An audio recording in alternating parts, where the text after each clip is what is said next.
Untuk itu saya permisi akan memanggil sugesti Anda, mudah-mudahan diizinkan ya.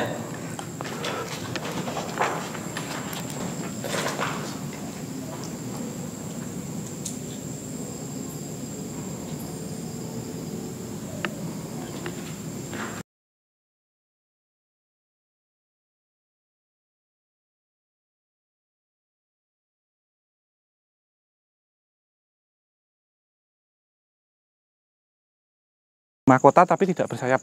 Tapi kalau di sini dia memang bisa terbang, ya. Jadi mix gitu gabungan. Dan ini beliau bahkan secara tubuh kalau dikembangkan itu bisa ngelingkarin kompleks besarnya. Ya. Adot. Jangan kan begini ya.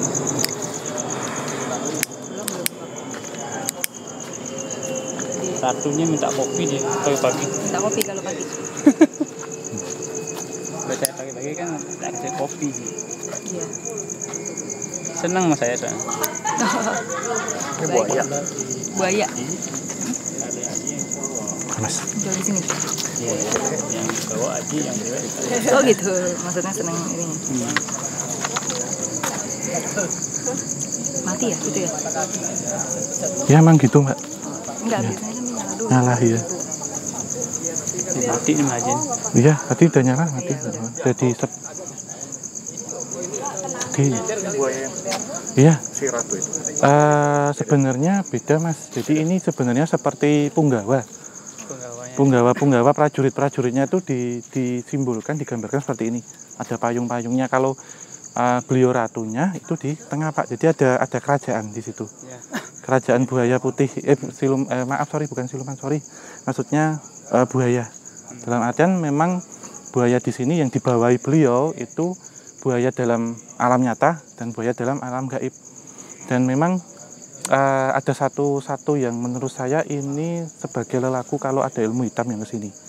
Itu sosoknya di sini buaya semua, tapi kepala sini itu perempuan, rambutnya panjang gitu.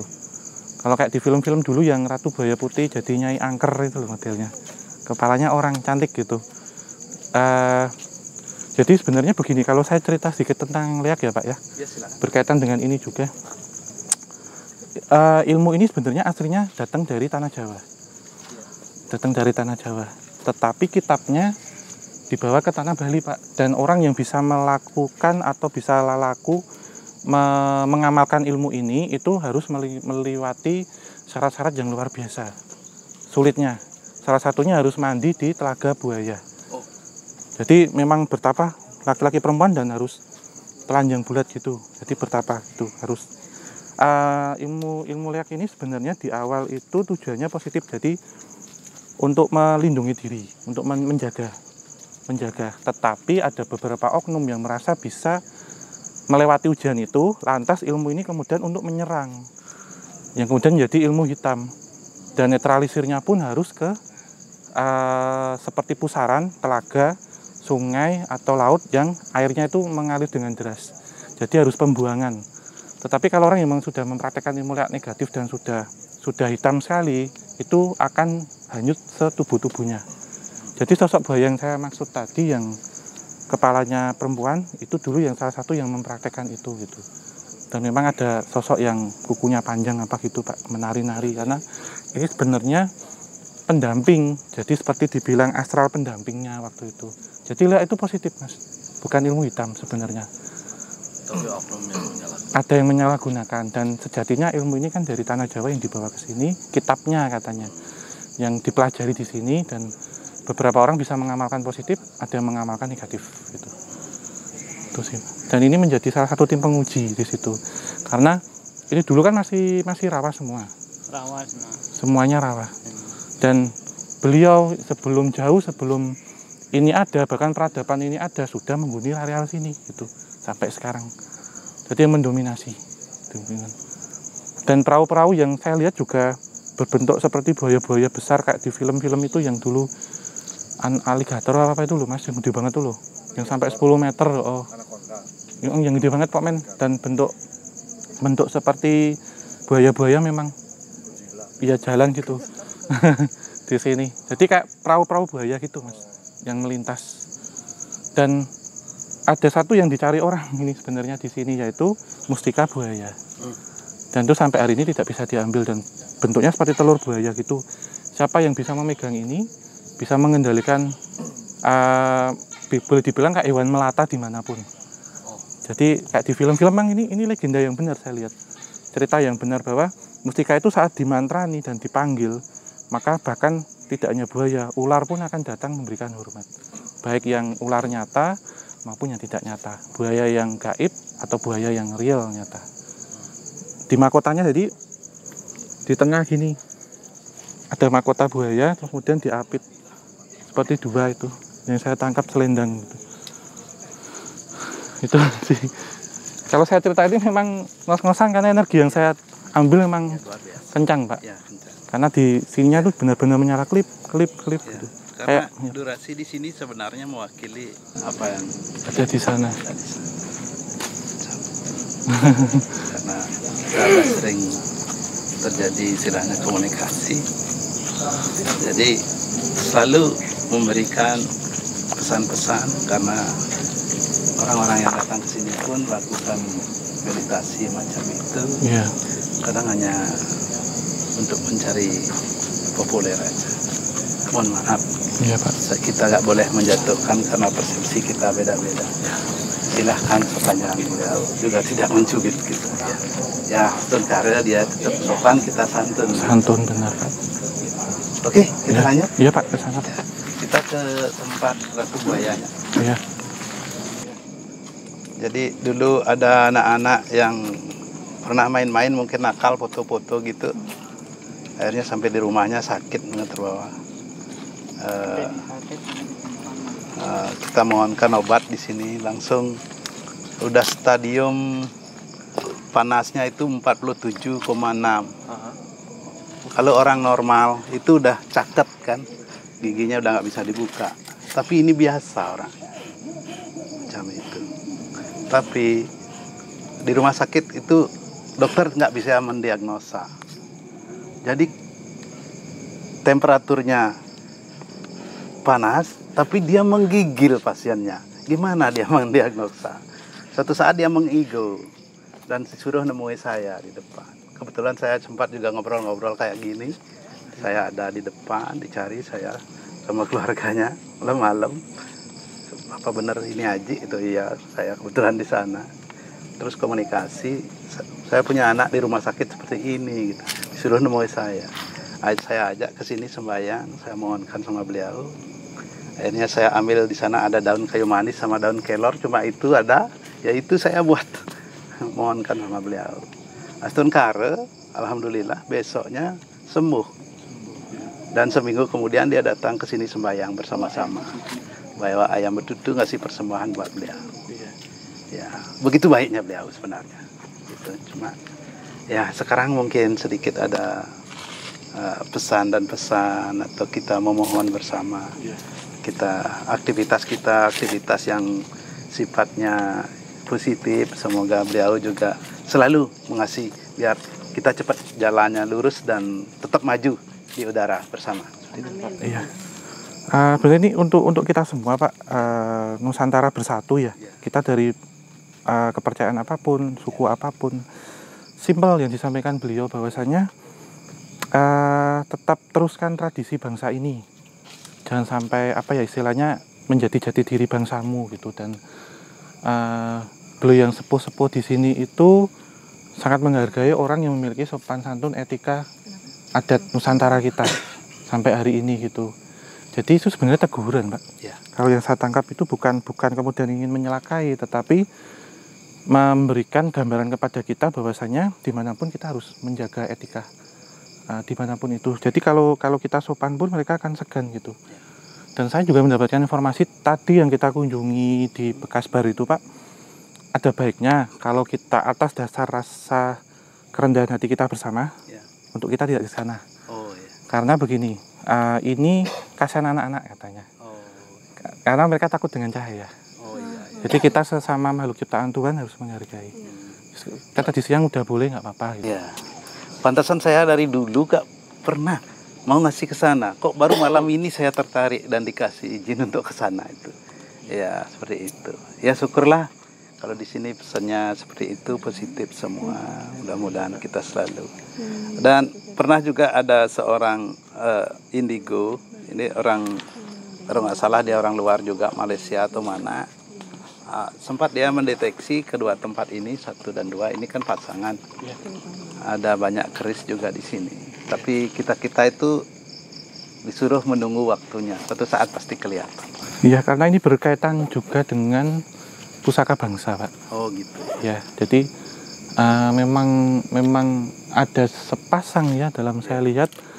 Ada satu, ini saya akan ceritakan, memang diperkenankan ada satu seperti keris, Pak. Loknya itu berapa ya? Seperti besar keris Bali, besar gitu. Loknya 7, kemudian kanan kiri diapit buaya. Oh iya. Kayak kalau di Jawa itu ada nogo temanten, naga manten. Kalau di sini seperti buaya temanten, boyo temanten. Jadi kanan kirinya buaya.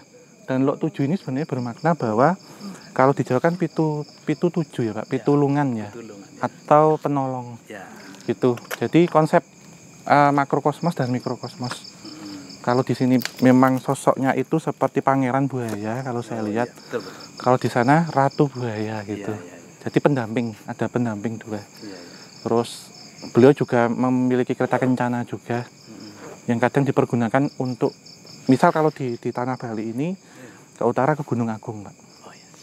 Dan ke selatan ke pantai Laut Kidul, selatan gitu.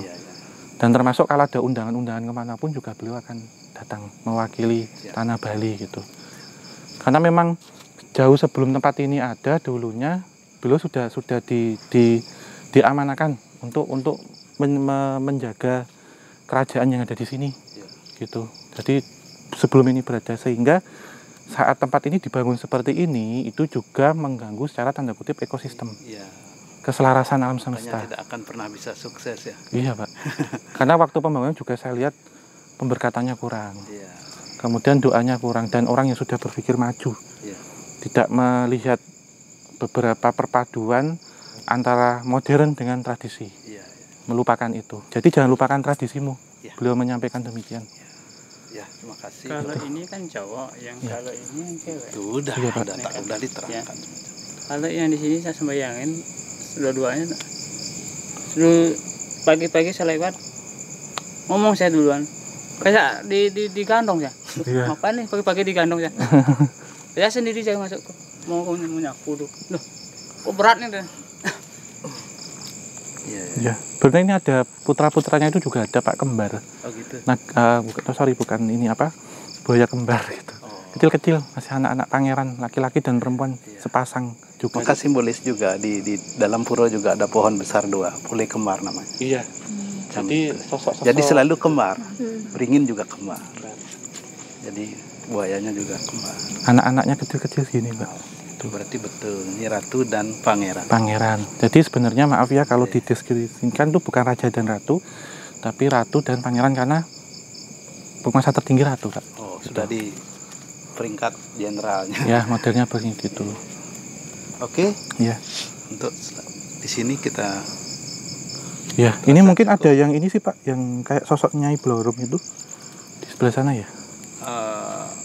Itu keluar dari gini. Areal ya. Areal.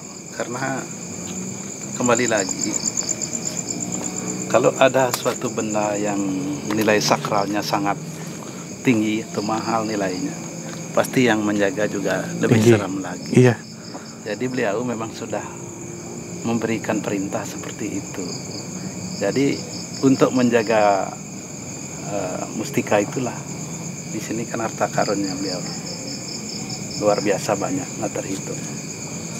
Bahkan ada beberapa spirit juga mengatakan apa aja di sana. Mau cari bambu petuk banyak. Orang berebutan cari bambu. Bambu petuk ya. Di rumpun bambu itu banyak itu sebenarnya. Ya, banyak. Semuanya ada. 2 hari yang Cuma lalu. boleh lagi, jangan merusak.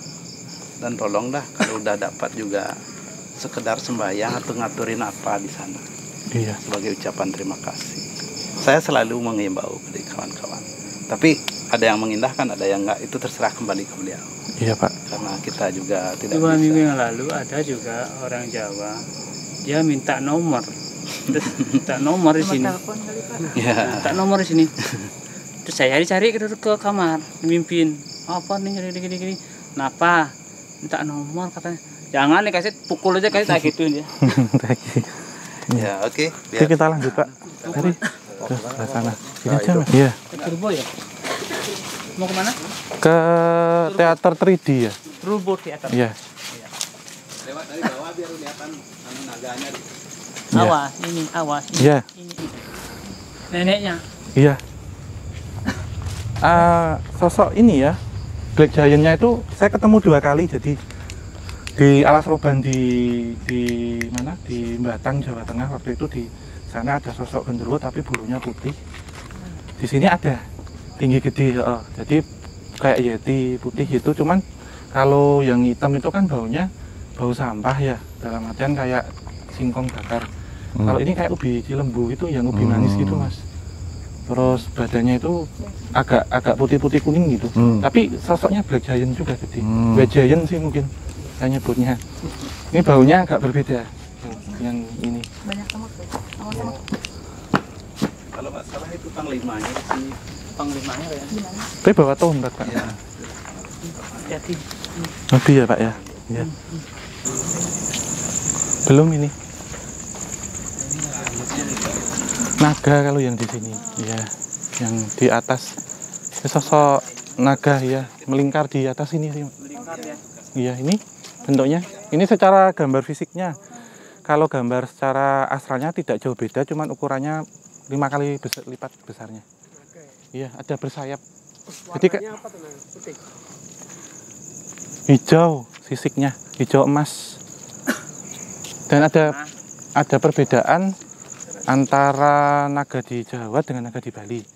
Kalau di Jawa kan kalau kita lihat ini Mas, kayak yang di gong itu loh bentuknya. Bermahkota tapi tidak bersayap. Tapi kalau di sini dia memang bisa terbang, ya. Jadi mix gitu, gabungan. Dan ini beliau bahkan secara tubuh kalau dikembangkan itu bisa ngelingkarin kompleks besarnya. Jadi dari depan, dari kepala sampai ekor bisa bertemu, melingkar sebesar itu gitu. Dan itu memang mendiami kodam seperti pusaka juga di sini, tapi bentuknya apa saya tidak boleh cerita kalau yang ini. Dihimbau demikian. Itu sih, ya. Ada sepasang. Ya, satu pasang juga, kemar juga. Itu pohon apa? Beringin ya? Ya, apa minyak? Kita turbo namanya. Oh. Nyamuk apa semut ke dalam? Semut. Ke ruang pemutaran apa itu? Turbo Theater. Nanti sebelum kita tutup di sini juga terakhir. Closing di sini ya. Tapi kita masuk dulu, kita lihat di dalam karena ada spesies langka di dalam. Nanti ke dalam. Ini ada lubang. Ya. Oh iya.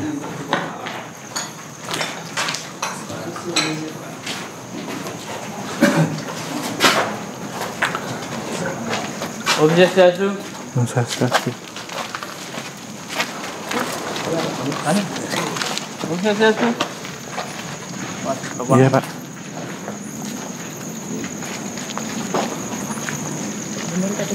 Iya.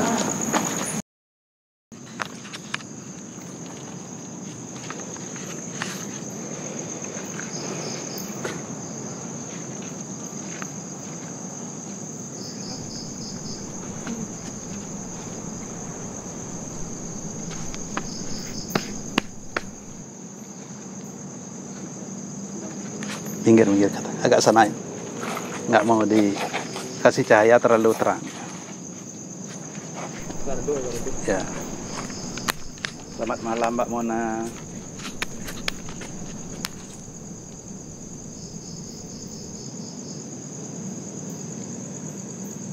Bisa berkomunikasi dengan kita-kita. Belum.